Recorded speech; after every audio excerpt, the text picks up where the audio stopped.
বজবজে বাওয়ালি রাজবাড়ি পর্যটকদের কাছে চুম্বক, কিন্তু রাজবাড়িতে যাওয়ার রাস্তা দীর্ঘদিন বেহাল। সেই রাস্তায় বসানো হলো পেভার ব্লক। এর সঙ্গে আরও একটি রাস্তায় পেভার ব্লক বসানোর কাজ চলছে।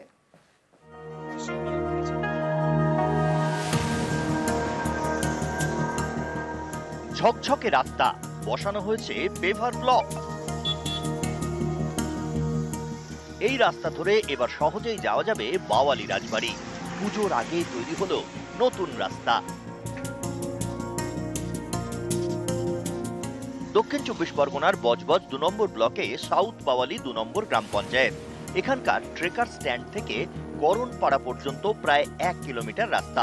এই পথ ধরেই যাওয়া যায় বাওয়ালি রাজবাড়ি। বছরের নানা সময়ে এখানে পর্যটকদের ভিড়, কিন্তু রাজবাড়ি যাওয়ার রাস্তা দীর্ঘদিন ধরে বেহাল। কয়েক লক্ষ টাকা খরচ করে সারানো হলো সেই রাস্তা, বসানো হলো পেভার ব্লক। এছাড়াও বাওয়ালি মোড় থেকে হাই স্কুল পর্যন্ত রাস্তায় পেভার ব্লক বসানোর কাজ চলছে। এর জন্য বরাদ্দ হয়েছে ৭৭ লক্ষ টাকা। বাওয়ালির মানুষের, সাউথ বাওয়ালি, নর্থ বাওয়ালি প্রত্যেকটা মানুষের বহুদিনের সাধারণ মানুষের চাহিদা ছিল রাস্তাগুলো হওয়ার জন্য। পিডব্লিউডির মাধ্যম দিয়ে এবং জেলা পরিষদের মাধ্যম দিয়ে রাস্তাগুলো করা হয়েছে। আরও কাজ, এত ভালো কাজ হয়েছে, আরও রাস্তা, সব কাজ হবে। দীর্ঘদিন খারাপ ছিল। প্রিয় সাংসদের তত্ত্বাবধানে এই রাস্তাটা এই রিসেন্ট ঠিক করা হয়েছে, ঠিক আছে। কিন্তু সাংসদ আমাদের খুবই ভালো কাজ করে এই রাস্তাটাকে উন্নয়ন করে রাস্তাটাকে আজ পুরো একদম মানুষকে চলার মতন রাস্তা করে দিয়েছে। প্রচণ্ড অবস্থা। তারপরে রাস্তাটা তৈরি হয়েছে। রাস্তা এখানে 3টি স্কুল আছে।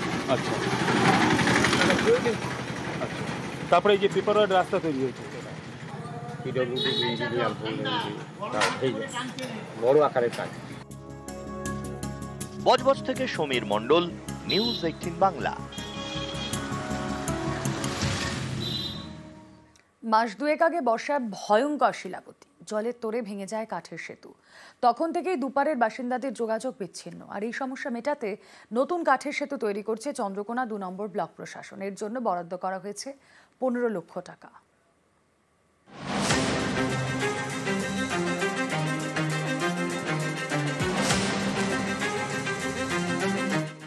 শিলাবতী নদীর ওপর তৈরি হচ্ছে কাঠের সেতু। দ্রুত কাজ শেষের অপেক্ষায় নদী পাড়ের বাসিন্দারা। পশ্চিম মেদিনীপুরের চন্দ্রকোনা 2 নম্বর ব্লকে বান্দিপুর 1 নম্বর গ্রাম পঞ্চায়েত। এখানকার বাগপোতার গা ঘেঁষে বয়ে গিয়েছে শিলাবতী। অন্য পারে শ্রীরামপুর। যাতায়াতের জন্য বড় ভরসা কাঠের সেতু।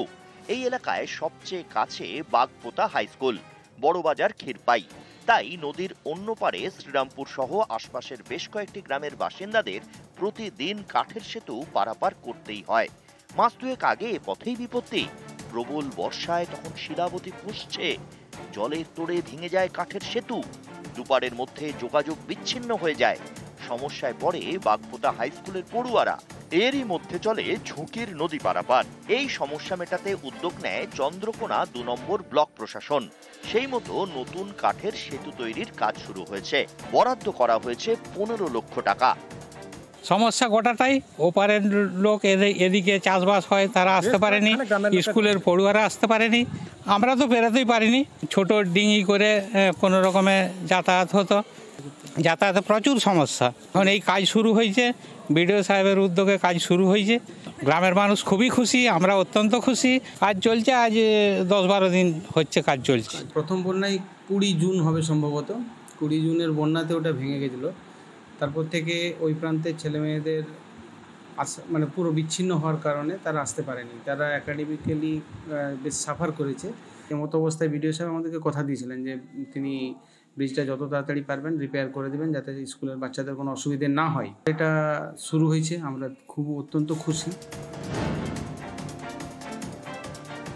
বাগপোতা ব্রিজটা বিগত বন্যাতে ভেঙে গেছিলো। বাগপোতা হাই স্কুলের স্টুডেন্ট এবং আশপাশের গ্রামের মানুষদের চলাচলের খুব অসুবিধা হচ্ছিল। আমরা খুব তাড়াতাড়ি কাজটা ওদের কথা দিয়ে এসেছিলাম যে খুব তাড়াতাড়ি আমরা কাজটা শুরু করে দেবো।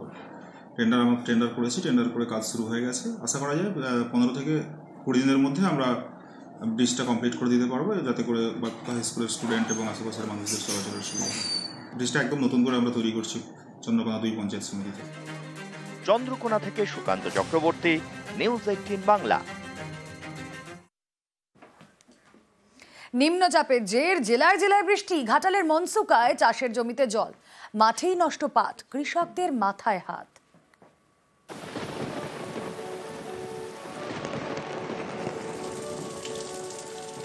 আকাশের মুখ ভার, রাত থেকে দফায় দফায় বৃষ্টি, রাস্তায় জল, চাষের জমিতে জল। পশ্চিম মেদিনীপুরের ঘাটালের মনসুকা 1 ও 2 নম্বর গ্রাম পঞ্চায়েত। নাগারে বৃষ্টিতে এখানে বিঘার পর বিঘা চাষের জমিতে জল, মাঠেই নষ্ট হয়ে গিয়েছে পাট। পুজোর মুখে চিন্তায় পাট চাষিরা। তাদের দাবি, গত বছর 1 কুইন্টাল পাটের দাম ছিল 3 থেকে 4 হাজার টাকা, এবার তা বেড়ে 6 থেকে 7 হাজার টাকা, কিন্তু লাভের জায়গা নেই, জমা জলে পচে গিয়েছে পাট। এবছর প্রায় 3 বিঘের মতন পাট চাষ আমার ছিল। সরকারি তরফ থেকে পাটের বীমা সংক্রান্ত চাষিদের যে ক্ষয়ক্ষতি, সেইটা আমরা তেমন কিছু রিপোর্ট পাইনি, জনসমক্ষে আসেনি। তবে বর্ষায় নাকি ধানের বীমার কথা বলেছে। পাট চাষের জন্য যা বীমার কাগজপত্র বা যা কিছু ফর্ম ফিল আপ, এগুলো অলরেডি হয়ে গেছে। এখানে ঘাটাল ব্লকে প্রায় 350 হেক্টর জমিতে পাট চাষ হয়েছিল। নিশ্চিতভাবে যদি ক্ষয়ক্ষতি হয়, পাট চাষের জন্য পাট চাষি ভাইয়েরও ক্ষতিপূরণ পাবে। আলিপুর আবহাওয়া দপ্তর জানিয়েছে, বঙ্গোপসাগরে তৈরি হয়েছে নিম্নচাপ। এর জেরে বুধবার পূর্ব এবং পশ্চিম মেদিনীপুর, দক্ষিণ 24 পরগনা, ঝাড়গ্রামে বিক্ষিপ্তভাবে ভারী বৃষ্টি হতে পারে। বৃহস্পতিবার কলকাতা, হাওড়া, হুগলিতে বজ্রবিদ্যুৎ সহ বৃষ্টির সম্ভাবনা রয়েছে। শনি ও রবিবার বজ্রবিদ্যুৎ সহ বৃষ্টির পরিমাণ কিছুটা কমলেও সোমবার ফের বৃষ্টির পরিমাণ বাড়বে। উত্তরেও বৃষ্টির পূর্বাভাস দিয়েছে আবহাওয়া দপ্তর। দক্ষিণবঙ্গে আগামী 2 দিন বৃষ্টিপাতের পরিমাণ কিছুটা বেশি থাকবে, মেনলি উপকূলের কাছাকাছি জেলাগুলো। 3 তারিখেও প্রধানত মেঘলা আকাশ থাকবে, হালকা থেকে মাঝারি ধরনের বৃষ্টিপাতের সম্ভাবনা থাকছে সব জেলাগুলোতেই। কিছুটা বেশি থাকবে উপকূলের কাছাকাছি জেলাগুলো, বিশেষ করে দক্ষিণ 24 পরগনা, পূর্ব পশ্চিম মেদিনীপুর, ঝাড়গ্রাম। 5 তারিখ থেকে বৃষ্টিপাত যেটা কমবে পরবর্তী 2-3 দিন। মৎস্যজীবীদের জন্য সমুদ্রে দমকা হাওয়া থাকার কারণে সমুদ্রে যেতে নিষেধ করা হয়েছে। বৃষ্টির পূর্বাভাসের মধ্যে মঙ্গলবার বিকেলে শিলিগুড়িতে ঝকঝকে আকাশ, দেখা মিলল কাঞ্চনজঙ্ঘার। নিউজ 18 বাংলা। গোধূলিতে কাঞ্চন দর্শন, শিলিগুড়ি থেকে ঘুমন্ত বুদ্ধের দেখা, শিলিগুড়ি থেকে দেখা মিলছে কাঞ্চনজঙ্ঘার।